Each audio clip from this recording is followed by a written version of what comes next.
अब इस खबर को ये कमिश्नर साहब अपने दिल पर ना लें, क्योंकि कमिश्नर साहब ये सिर्फ आपके आने के बाद ही नहीं, इससे पहले कई सालों से ऐसा ही चल रहा है। हम लोग ऐसा ही देख रहे हैं कि लोगों के घरों में गंदा पानी घुसता है, लोगों का इलेक्ट्रॉनिक सामान, घरों में अलमीरा में पड़े हुए कपड़े, ये सब हर बरसात में खराब होते हैं। लोगों ने इस बरसात से बचने के लिए अपने घरों के बाहर, गेट के बाहर दीवार देना शुरू कर दी। हर साल लोग ये तैयारी करते हैं, जब बरसात होती है तो दीवार देते हैं ताकि बरसात का पानी घर में ना घुसे। लेकिन कई और रास्ते हैं जिन रास्तों से घरों के अंदर पानी घुस आता है, लोगों का भारी भरकम नुकसान होता है। इसका मुआवजा आखिर कौन भरेगा?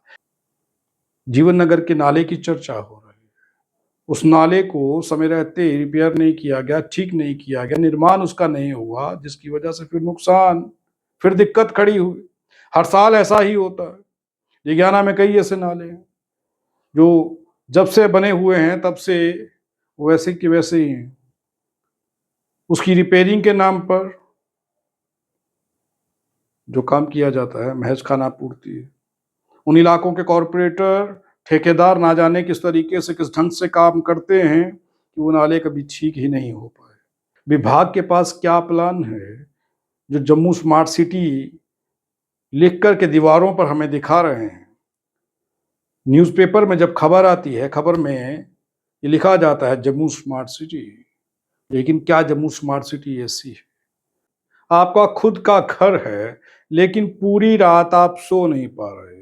ये डर सता रहा है, ना जाने आपके घर में पानी कब दस्तक दे दे, बरसात का पानी कब दस्तक दे दे, आपके घर को ढा दे और आपके घर के सदस्यों की जान ले ले। ये डर जम्मू स्मार्ट सिटी के अंदर आने वाले कई इलाकों के लोगों को सता रहा है।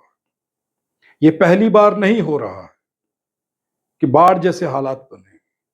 अभी लोग उन हालातों को नहीं भूल पाए थे जो पिछली मर्तबा लोगों ने देखे थे। उस मंजर को देख करके लोग सहम गए थे, डर गए थे। कई महीनों तक लोग रातों को सो नहीं पाए थे कि ना जाने कब फिर से इस तरीके की बाढ़ आ जाए और लोगों की जान तक चली जाए, उनके घर तक बह सकते हैं। और जो हुआ था मंजर आप लोग भूले नहीं होंगे। जो लोग इस खबर को देख रहे हैं, उनको इस खबर को देखते ही वो मंजर याद आ जाएगा जो पिछले साल लोगों ने देखा था, जो बरसात में हुआ था। लेकिन इसे निपटने के लिए कंसर्निंग विभाग क्या तैयारियां की और उनकी तैयारियां कितनी मुकम्मल हुई, लोगों की जान बचाने के लिए, लोगों का नुकसान ना हो, इस स्मार्ट सिटी के अंदर क्या तैयारियां की गई। तो हकीकत यह है कि सड़कें टूटी फूटी हैं, गलियां उखड़ चुकी हैं, लेकिन इस ओर किसी का ध्यान नहीं। जिस विभाग की जिम्मेदारी है कि जम्मू स्मार्ट सिटी को बेहतर बनाना है, वो विभाग क्या कर रहा है, यही सोचने पर लोग मजबूर हैं और यही बोलने पर लोग मजबूर हैं कि आखिर इस बरसात से निपटने के लिए, लोगों को सुरक्षित रखने के लिए क्या तैयारियां की गई थी। हर साल बारिश होती है, हर साल बाढ़ जैसे हालात बनते हैं, लोगों के घरों के अंदर पानी घुसता है, लाखों का नुकसान होता है, जिसकी भरपाई करना तो दूर, अगले साल होने वाली बरसात को कैसे रोका, बरसात से होने वाले नुकसान से कैसे बचा जाए, इसकी तैयारी करनी चाहिए। लेकिन विभाग क्या करता है? बरसात के दिन चले गए, विभाग सुस्त हो जाता है, लोग धीरे धीरे भूलने लगते हैं और अपने काम काज में व्यस्त हो जाते हैं। लेकिन फिर जब अगले साल बारिश आती है, बरसात होती है, तो हालात वैसे ही बन जाते हैं जो पिछली मर्तबा हुआ था। लोग अपने घरों के बाहर 5-5 फुट की दीवारें लगा करके बैठे हैं। जिन इलाकों में, जिन रिहायशी इलाकों में पानी, नालों का पानी घुस जाता है, क्योंकि नालों की ना तो सफाई होती है, ना ही जो नाले जगह जगह से टूट गए हैं जिनकी बाउंड्री वाल, उन्हें ठीक किया जाता है। तो ऐसा क्यों होता है, किस लिए होता है? विभाग आखिर पूरा साल करता क्या है, किन कामों में उलझा रहता है? पूरा साल आपने सड़कों को देख लिया, गलियों को देख लिया, नालियों को देख लिया, वो गंदगी से भरी हुई थी, किसी ने साफ नहीं किया। महीने में एक आध बार कोई आया तो आया, नहीं आया तो नहीं आया। इस पर विभाग को ध्यान देना चाहिए कि इलाके की साफ सफाई क्यों नहीं हो रही, टूटी हुई नालियों की मुरम्मत क्यों नहीं हो रही, टूटी हुई गलियां समय पर ठीक क्यों नहीं हुई।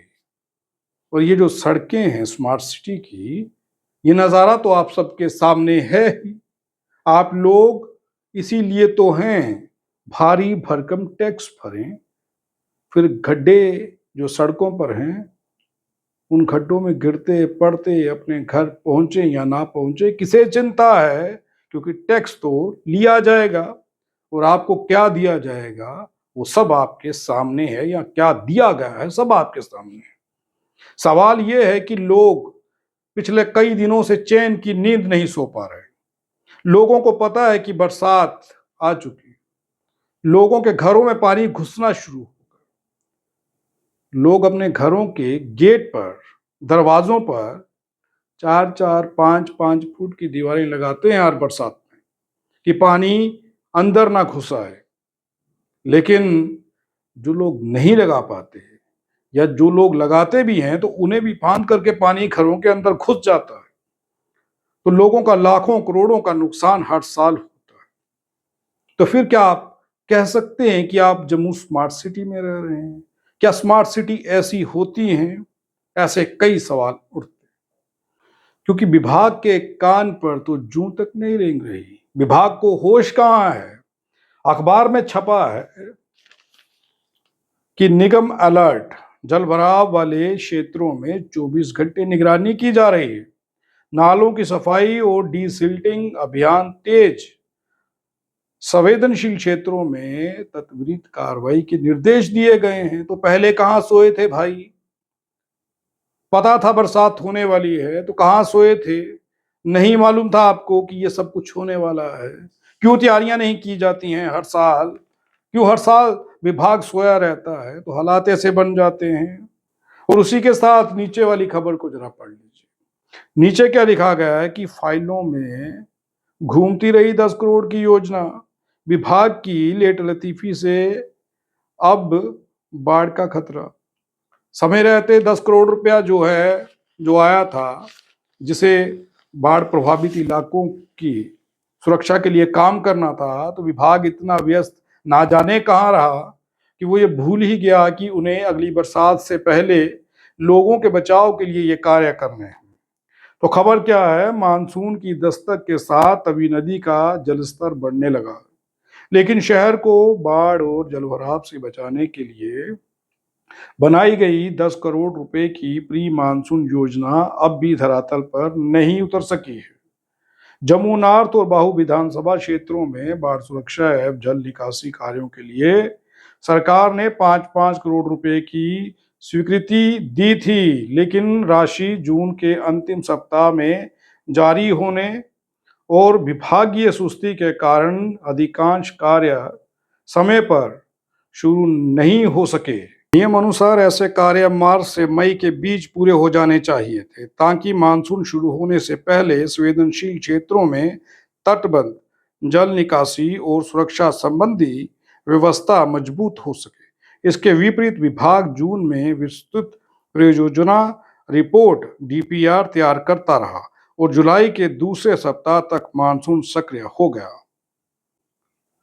आप सोचिए कि बरसात आ गई, विभाग डीपीआर तैयार करता रहा और वो जो काम होना चाहिए था वो नहीं किया गया। क्यों इन हालातों पर जम्मू के लोगों को छोड़ दिया जाता? क्यों जम्मू के लोगों की जान और माल की किसी को परवाह नहीं है? ये जो विभाग है, इस विभाग को आखिर बनाया किस लिए गया? इस विभाग के आखिर कार्य क्या है?